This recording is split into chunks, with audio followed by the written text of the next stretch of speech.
আমাকে হ্যাঁ কোনো জিনিস কম আনবে না, বাজার থেকে যাই আনবো বেশি বেশি করে নিয়ে আসবো। দেখেন কতগুলা মাংস আনছে, দেখেন কতগুলা। এই মাংস রাইন দেয় আমি ঢালকে রাখবো যখন, তখন আইব, তখন আমার শাশুড়ি মা আইব, তোমার রান্না হয়েছে তখন আইব।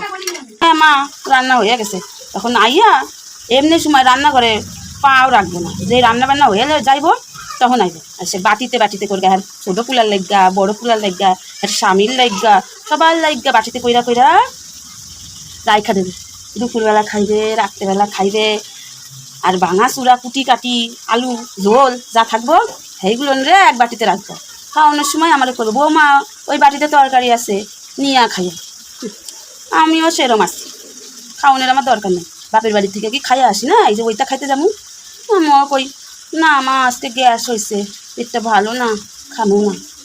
শুধু ডাল দিয়ে আর ভাজা দিয়ে খাইয়ে উঠি, মাংসের তরকারি আমি শুইয়াও দেখি না। আজকা মনে মনে পেলানি আছে, রান্না হোক, তরকারি রান্না হইলে এক বাটি মাংস লুকাইয়া সরাইয়া রাখবো, পরে লুকাইয়া লুকাইয়া খাইয়া নেব।